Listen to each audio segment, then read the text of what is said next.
मामा, नूर बेगम के कमरे के दरवाजे पर खड़े होते नवाल ने उंगलियां मरोड़ते उन्हें पुकारा। जो एक अलमारी खोले उसमें से जेवर निकाल रही थी। अच्छा हुआ तुम आ गई। देखो मैंने ये कंगन निकाले हैं, तुम बताओ इनमें से कौन से वाले एमल को दूं। नूर बेगम एक नज़र उसे देखती 2 डब्बे उठाए बेड पर आकर बैठी तो नवाल भी खामोशी से उनके सामने आकर बैठ गई। बताओ इनमें से कौन से ज़्यादा अच्छे हैं, फिर मैं वही एमल को दूंगी। वो दोनों डब्बे उसके सामने खोल कर रखते बोली, मगर नवाल तो शायद किसी और ही सोच में थी। नवाल बेटा, मैं आपसे पूछ रही हूँ। उंगलियां मरोड़ते डब्बों को घूरती नवाल को उन्होंने पुकारा तो वो एकदम चौंकी। जी क्या? वो अपनी सोचों में इतनी गुम थी कि उसने सुना ही नहीं कि उन्होंने क्या कहा है। परेशान लग रही हो, क्या बात है? उन्होंने बगौर उसका चेहरा देखा जो काफ़ी मुस्तरिब लग रहा था। मामा, मुझे आपसे बात करनी है, बहुत ही धीरे से बोली थी वो। अगर नूर बेगम उसकी जानिब मुतवज्जो ना होती तो शायद सुन ही ना पाती। हाँ बोलो। वो कंगन साइड पर रखती पूरी तरह से उसकी जानिब मुतवज्जो। वो मामा, मैं। नवाल बेटा, डर क्यों रही हो? आराम से बताओ जो भी बात है। मैं तुम्हारी माँ हूँ और माँ तो बेटी की दोस्त होती है ना। चलो शाबाश, बेझिझक होकर जो भी बात है बता दो। नूर बेगम ने उसे हौसला दिया, जिस पर नवाल कुछ रिलैक्स हुई। वो मामा, मैं किसी को पसंद करती हूँ। ये कहते उसने नज़रें झुका ली, जबकि नूर बेगम मारे हैरत के अपनी बेटी को देख कर रह गई और फिर जल्दी से उठी और दरवाजे को अच्छे से बंद किया और फिर वापस उसके सामने आ बैठे। ये तुम क्या कह रही हो नवाल? कौन है वो लड़का? नूर बेगम को लगा उन्होंने कुछ गलत सुन लिया है। उनकी बेटी किसी लड़के को पसंद करती है, उन्हें इस बात पर कोई एतराज़ ना था। लेकिन अगर ये बात उसके बाप भाई ने सुन ली तो यकीनन उनकी गैरत और इज्जत पर धब्बा होगा। हैदर शाह का पोता हसाम शाह, आहिस्ता से कहती अपनी माँ के सर पर गोया वो पहाड़ गिरा गई थी। नवाल, तुम जानती भी हो क्या कह रही हो? किसका नाम लिया है तुमने अभी? नूर बेगम हैरत से गोया थी तो वो धीरे से सर हिला गई। मामा, हम एक दूसरे से बहुत मोहब्बत करते हैं। लफ्ज़ मोहब्बत पर वो अटकी थी। अपनी माँ के सामने अपनी मोहब्बत का इजहार करना उसे अजीब लगा रहा था, मगर कहीं ना कहीं तो ये इजहार करना ही था, वरना बात आगे कैसे बढ़ती। नवाल, सारी दुनिया में तुम्हें एक वही लड़का मिला था मोहब्बत करने के लिए, और ज़रूरत ही क्या थी मोहब्बत करने की? क्या तुम अपने बाप भाई को नहीं जानती? अगर उन्हें ज़रा सी भी भनक लगी ना तो तुम्हारी जान लेने से भी दरेग नहीं करेंगे। नूर बेगम फिक्र से बोली तो आगे बढ़कर उन्होंने नवाल के हाथ थामे फौरन। मामा, इसीलिए तो मैं आपको बता रही हूँ, आप राइत भाई से बात करें ना इस बारे में, वो ज़रूर कुछ ना कुछ करेंगे हमारे लिए। नवाल उनका हाथ थामे उम्मीद से बोली। वो हमारे दुश्मन हैं बेटा, उन्होंने तुम्हारे दादाजी की जान ली थी। तुम कैसे ये बात भूल गई हो कि वो राइत के भी दादा थे? वो कैसे अपने ही दादा के कातलों के घर में अपनी बहन को ब्याएगा? नूर बेगम ने समझाया, मगर नवाल ने फौरन नफी की। मामा, ये कहीं साबित नहीं हुआ था कि इन्हीं लोगों ने दादाजी की जान ली थी। हाँ, भले वो आखिरी रात हैदर शाह के साथ थे, मगर कहीं से भी ये साबित तो नहीं होता ना कि वही थे जिन्होंने दादाजी को मारा है। हैदर शाह और दादाजी में तो बहुत दोस्ती थी। एक दोस्त भला अपने ही दोस्त की जान क्यों लेगा? और लोग ये भी तो कह रहे थे कि इतने साल हो गए इस बात को, वो लोग आज भी यही कहते हैं कि उन्होंने कुछ नहीं किया है। और अगर इतने सालों बाद भी वो लोग इस बात पर कायम है तो ज़रूर इस बात में कुछ तो सच्चाई होगी ही ना।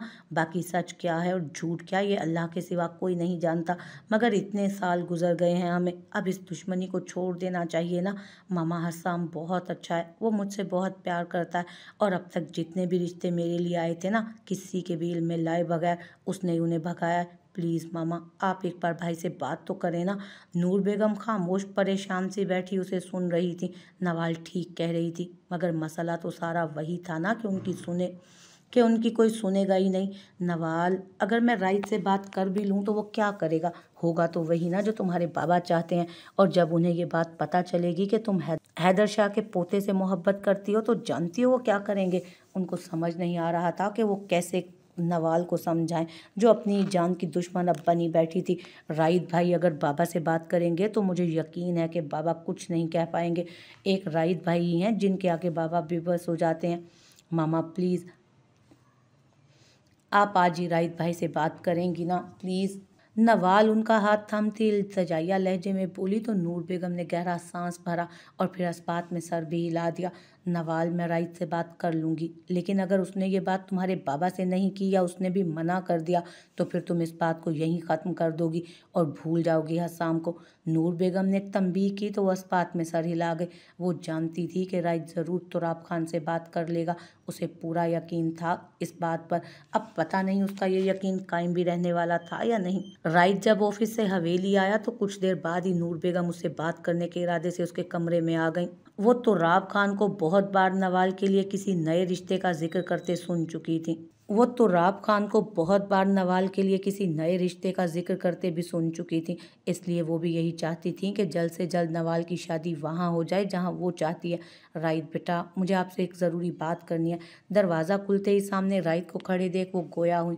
जी जी, अंदर आ जाए। राइद ने साइड पर होते उन्हें अंदर आने की जगह दी। उन्हें अंदर आते देख आयला राइद का सामान उसी जगह पर रखती उनके साथ सोफे पर आन बैठी। जी मामा, कहीं क्या बात है? राइद नूर बेगम के बराबर वाले सोफे पर बैठते एहतराम से पूछने लगा। बेटा, समझ नहीं आ रही कहाँ से शुरू करूँ। वो बहुत तज़ब्ज़ब का शिकार थी। मामा, आपको तमहीद बांधने की ज़रूरत भी नहीं है। जो भी बात है आप खुलकर कह सकती हैं। राइद थोड़ा आगे होकर बैठा। नवाल एक लड़के को पसंद करती है। नूर बेगम ने हिम्मत करके कह ही दिया। मैं समझ गया। आप लोग बाबा की वजह से परेशान है ना। आप नवाल से बोलें उसका नंबर और पता मुझे दे दे और उससे बोले कि वो रिश्ता भेजे, बाकी मैं संभाल लूँगा। राइद ने उनके हाथ पर हाथ रखते उन्हें तसल्ली दी तो वह हल्के से नफ़ी में सर हिला गई। बेटा, वो लड़का हैदर शाह का पोता है। नूर बेगम ने परेशानी से असल मसला पेश किया। कहीं आप हसाम की बात तो नहीं कर रही? राइद ने संजीदगी से तस्दीक चाही, जिस पर नूर बेगम ने इस बात में सर हिलाया। मैं जानता हूँ उसे, बहुत अच्छा लड़का है। राइद ने हल्के से मुस्कुरा कर कहा तो नूर बेगम ने फिक्र से उसे देखा, जबकि सारी गुफ्तगू में आयला खामोश बैठी थी। राइद लड़का अच्छा है या बुरा, इससे अभी कोई फ़र्क नहीं पड़ता। असल मसला तो इस बात का है कि वो हैदर शाह का पोता है, उस इंसान का जिससे तुम्हारे बाबा नफ़रत करते हैं, उनके हरीफ का पोता है वो। और अगर उन्हें ये बात पता चली ना तो जाने वो नवाल और मेरा भी क्या हाल करेंगे। तुम अच्छे से जानते हो ना अपने बाबा को। नूर बेगम इस तरह से बोली तो राइद सोच में पड़ गया। आप फिक्र ना करें, मैं देखता हूँ, शायद अब वक्त आ गया है इस नाम नेहाद दुश्मनी को भी ख़त्म करने का। राइद कुछ सोचकर ठहरे हुए लहजे में बोला, मगर बेटा तुम्हारे बाबा। वो कहते कहते रुकी। मामा, उन लोगों ने बहुत बार कहा है कि उन लोगों ने कोई जुर्म नहीं किया। दादाजी के कातिल वो नहीं हैं, उन्होंने दादाजी का कत्ल नहीं किया और मैं भी जानता हूँ कि वो लोग सच कह रहे हैं। खैर, मैं देखता हूँ इस मामले को। और नवाल से कहिए कि उसे फ़िक्र करने की ज़रूरत नहीं, उसका भाई उसके साथ है, उसे उसका प्यार ज़रूर मिलेगा। राइद ने उनका हाथ थपथपाते उन्हें अपने साथ का एहसास दिलाया तो वो आसूदगी से मुस्कुरा दी। आयला के चेहरे पर भी बहुत ही खूबसूरत मुस्कुराहट थी। उसे अच्छी लगी थी राइद की बात। उसे अच्छा लगा था कि राइद की सोच अपने घर के मर्दों की तरह नहीं है, उन मर्दों की तरह बिल्कुल नहीं है जो लड़की के प्यार करने को जुर्म से कम नहीं समझते। उसे अच्छा लगा था राइद का अंदाज़। खुश रहो बेटा। नूर बेगम प्यार से उसके सर पर हाथ फेरती उठ खड़ी हुई और आयला के सर पर भी हाथ फेरती बाहर निकल गई। फिर वो उनके जाते ही आयला राइद की जानिब मुतवज्जो हुई। आपके दादाजी का कत्ल कैसे हुआ था? मतलब उनका कातिल, मतलब कैसे कत्ल हुआ था? वो उलझन और तजस्सुस से बोली तो राइद उसके साथ सोफे पर आन बैठा। पता नहीं, डॉक्टर्स का कहना है कि उनकी मौत जिस्म में जहर फैलने की वजह से हुई, जबकि जहर दिया कैसे गया है ये आज तक कोई नहीं जान पाया। राइद ने कंधे उचकाए थे अपने। तो फिर हैदर शाह वालों से हमारी दुश्मनी क्यों है? वो अभी भी समझी नहीं थी। हैदर शाह और दादाजी बहुत पक्के दोस्त थे। एक रात हैदर शाह ने दादाजी को अपने डेरे पर बुलाया। वहाँ क्या हुआ नहीं जानता कोई भी, मगर दूसरे गांव से खबर आई कि दादाजी को कुछ हो गया, क्योंकि दादाजी और हैदर शाह दोनों ही डेरे पर अकेले थे। इसीलिए सबका शक सीधा हैदर शाह पर गया, जबकि उन्होंने बहुत बार मना भी किया कि, और अब तक भी वो यही कहते हैं कि उन्होंने दादाजी की जान नहीं ली, मगर वो बाबा, वो ये बात समझते ही नहीं है। उन्होंने बिला वजह दुश्मनी पाली हुई है, जबकि ये कहीं से भी साबित नहीं हुआ कि हैदर शाह ने ही दादा जान की जान ली है। फिर भी बाबा ने उनसे दुश्मनी रखी हुई है।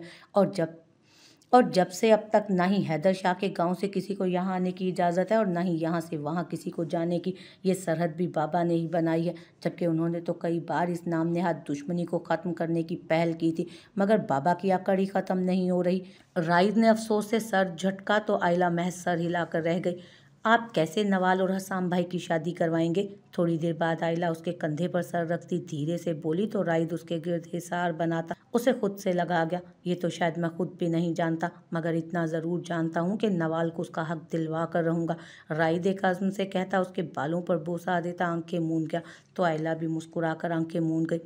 कमरे की खिड़की के आगे 2 सीटर सोफे पर चेहरा घुटनों पर रखे स्याह आसमान पर चमकते चांद को वो फुर्सत से देख रही थी। उसके अंदर अजीब सी उदासी फैली हुई थी। कभी कभी अपनी गुजरी जिंदगी का सोचती, अपनी पढ़ाई का सोचती जो शायद अब कभी मुकम्मल नहीं कर सकती थी। उसका जर्नलिस्ट बनने का ख्वाब अब सिर्फ ख्वाब ही रह गया था। वो जुज़लान से कोई ख्वाहिश नहीं करना चाहती थी, उससे करती भी क्यों? वो उसे कुछ समझती ही नहीं थी। ये तो तय था कि वो उससे कुछ नहीं कहने वाली थी, मगर उसे अपनी पुरानी ज़िंदगी बहुत याद आती थी। उसे महविश याद आती थी। न जाने वो कैसी थी, कहाँ थी, अब पढ़ भी रही थी या नहीं, वो कुछ नहीं जानती थी। उसके पास फ़ोन नहीं था जिससे वो महविश से बात करती या कर पाती। अब उसे फ़ोन की ज़रूरत थी। उसकी ज़िंदगी में शायद अब कोई ऐसा नहीं था जिसे फ़ोन करने की ज़रूरत पड़ती। पहले उसके बाबा थे, मगर अब तो वो भी नहीं रहे थे। वो नम आंखों से मुस्कुराती अपनी बीती ज़िंदगी के बारे में सोच रही थी जब जुज़लान की आवाज़ पर अपनी सोचों से बाहर निकलती उसकी जानिब मुतवज्जो हुई। तैयार हो जाओ, हमें जाना है। जुज़लान कमरे में दाखिल होता कलाई पर बंधी घड़ी उतारते एक नज़र अमल को देखकर बोला तो वो सीधी होकर बैठी। इस वक्त कहाँ जाना है? उसने घड़ी पर टाइम देखा जो रात के 10 बजा रही थी। तुम्हारे पास सिर्फ 20 मिनट हैं, जल्दी करो। बगैर उसे देखे अलमारी से वो अपने कपड़े निकालने लगा। मगर हम जा कहाँ रहे हैं? वो फौरन खड़ी होती उसके पास आई, वरना इस वक्त जाने का तो उसका कहीं भी दिल नहीं कर रहा था।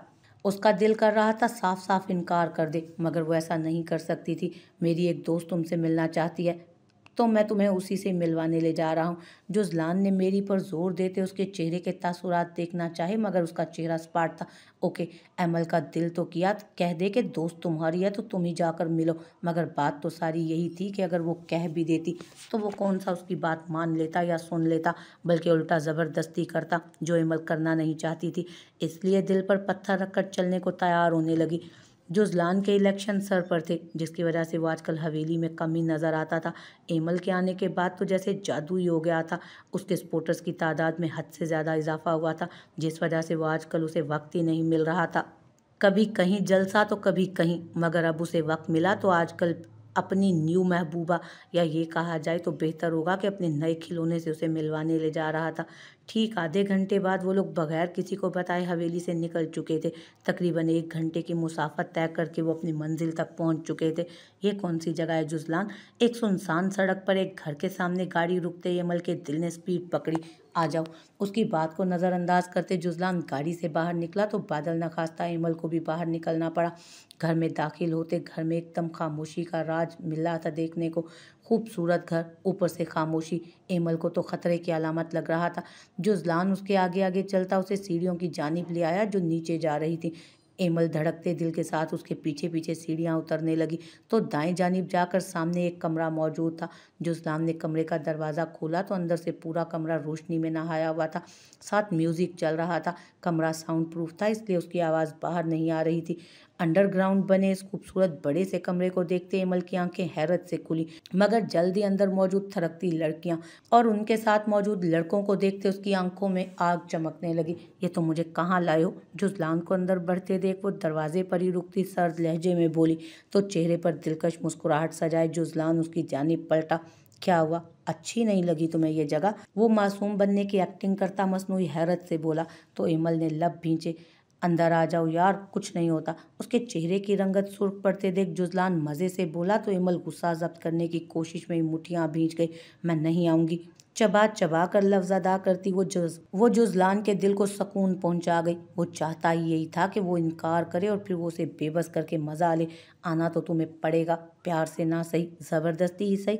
जुज़लान उसका हाथ थामते उसे अंदर घसीट कर दरवाज़ा बंद कर गया, लेकिन एमल ने उसके हाथ से अपना हाथ निकालने की बिल्कुल कोशिश नहीं की।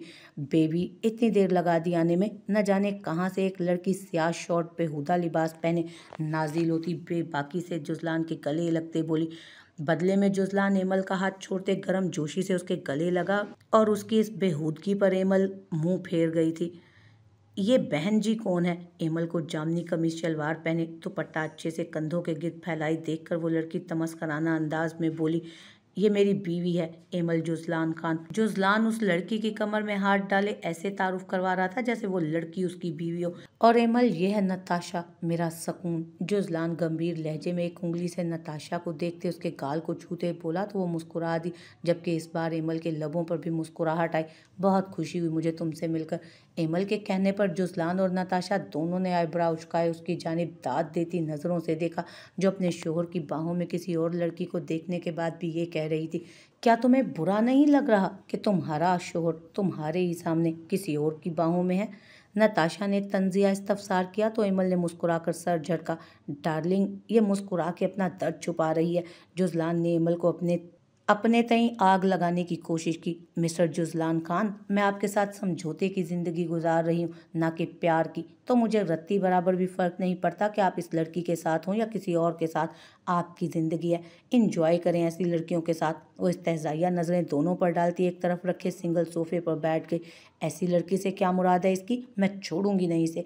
नताशा गुस्से से उसकी जानिब बढ़ने लगी जब जुजलान ने उसकी कलाई पकड़कर उसे रोका। छोड़ो तुम इसे, बाद में इससे मैं खुद ही निपट लूँगा। अभी तुम इंजॉय करो और इसे खूब जलाओ। जुजलान उसके गालों पर लब रखता एमल को देखकर बोला, जो उनकी जानिब भी देख रही थी, जिस पर नताशा भी मुस्कुराते हुए उसकी गर्दन में बाजू डाल गई। एमल ने आंखें घुमाते उन दोनों की जानिब से नजरें फेर ली। उसे इन सारी चीज़ों से नफरत थी। यहाँ मौजूद लोग, बंद कमरा, एक जानिब शराब की बोतलों से सजाया गया काउंटर और बहुत से लोग जो शराब पी रहे थे वहाँ खड़े।